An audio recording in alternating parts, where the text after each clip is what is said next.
بسم اللہ الرحمن الرحیم۔ بادشاہی مسجد لاہور کی آپ بیتی۔ بہتر رزلٹ کے لیے ویڈیو کو فل اسکرین کر لیجئے۔ میں بادشاہی مسجد لاہور ہوں۔ مجھے شاہی مسجد بھی کہا جاتا ہے۔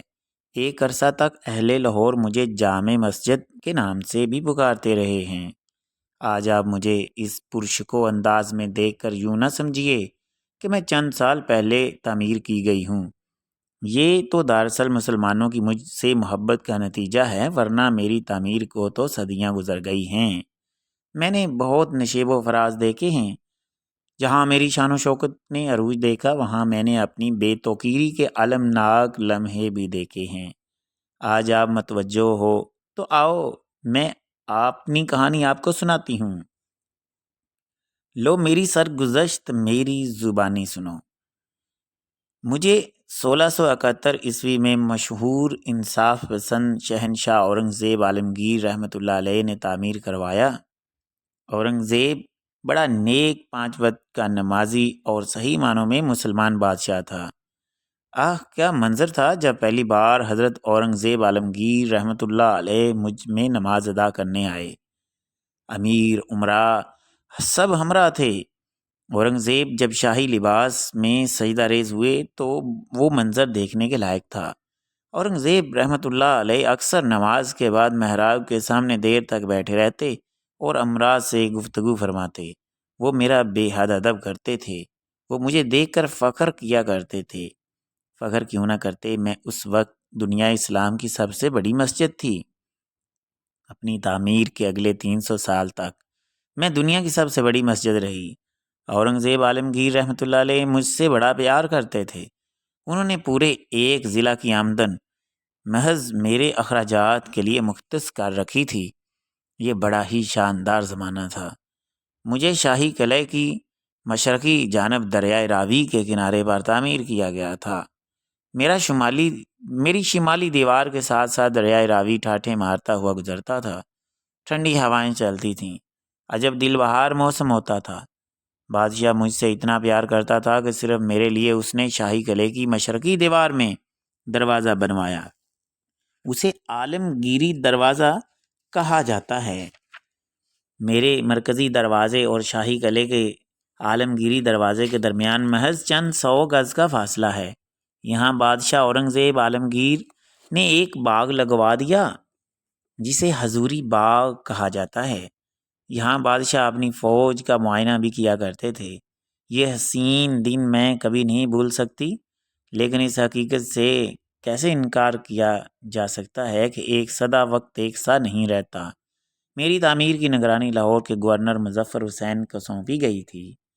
یہ اورنگزیب عالمگیر کے بہنوئی بھی تھے۔ میری تعمیر میں ایسے معمار مقرر تھے کہ ان جیسا آج پورے عالم میں نہ ملے۔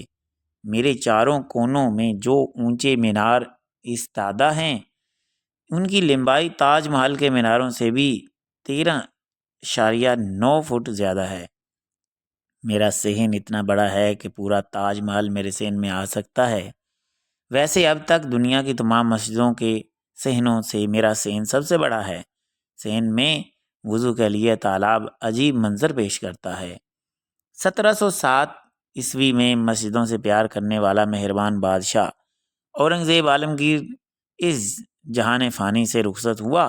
ان کی وفات کے بعد میرے حالات بھی بدلنے لگے۔ دن بہ دن حالات ابتر ہوتے رہے۔ حالات کی ابتری یہاں تک پہنچی کہ 1789 میں سکھوں نے مجھ پر قبضہ کر لیا۔ یہ میرے لیے سب سے بدتر دور تھا۔ کہاں مسلمان جوتے اتار کر میرے اندر داخل ہوتے تھے اور کہاں سکھوں نے گھوڑے میرے صحن میں باندھ دیے۔ میرے میناروں سے اذانوں کی صدا بند ہو گئی۔ محراب تلاوت کی آواز سننے کو ترس گئے۔ صحن کے شمال اور جنوب میں طلباء اور علماء کے لیے جو کمرے بنے ہوئے تھے، ان میں سکھ سپاہی رہتے تھے۔ یہ میرا سب سے خراب دور تھا۔ میں پریشان ہوتی، ہائے مسلمان کہاں چلے گئے؟ یہ قیامت کوئی 1-2 روز کی نہیں تھی، کوئی آدھی صدی مجھ پر یوں ہی گزر گئی۔ سکھوں نے مجھ میں فوجی چھاؤنی میں بدل دیا۔ مجھ کو جنگی گولہ بارود سے جگہ جگہ زخمی ہو گئی۔ میرے میناروں پر توپیں نصب کر دی گئیں۔ 1840 میں لاہور میں زلزلہ آیا تو میرے میناروں کے اوپر سنگ مرمر سے بنے برج ٹوٹ گئے۔ 1846 میں انگریزوں نے پنجاب پر قبضہ کر لیا۔ انہوں نے میری شان و شوکت دیکھی تو دنگ رہ گئے۔ انہوں نے مجھے بحال کرنے کا منصوبہ بنایا تاکہ دوسرے ملکوں کے وفود پر اپنی عظمت کا سکہ بٹھا سکیں۔ اب میری مرمت شروع ہوئی اور 1852 میں مجھے پھر مسلمانوں کے حوالے کر دیا گیا۔ خدا کا لاکھ لاکھ شکر ہے کہ میرے میناروں میں سے پھر اللہ اکبر کی صدائیں بلند ہوئیں اور میرا فرش پھر سجدوں سے آباد ہو گیا۔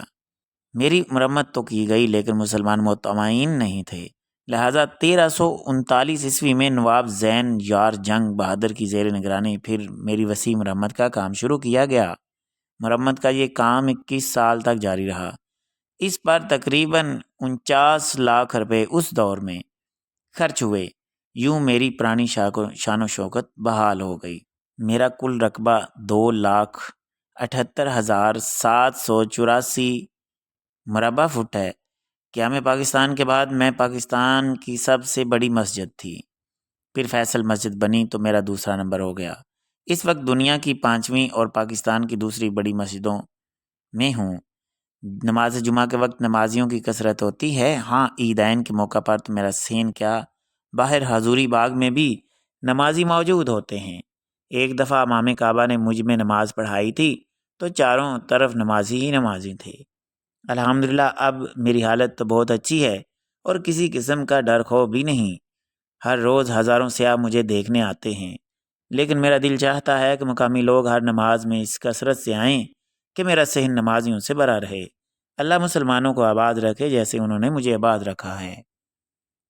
مزید ایسی ویڈیوز کو دیکھنے کے لیے ہمارے چینل کو سبسکرائب کر لیجئے۔ عرفان اللہ کو اجازت دیجیے۔ اللہ حافظ۔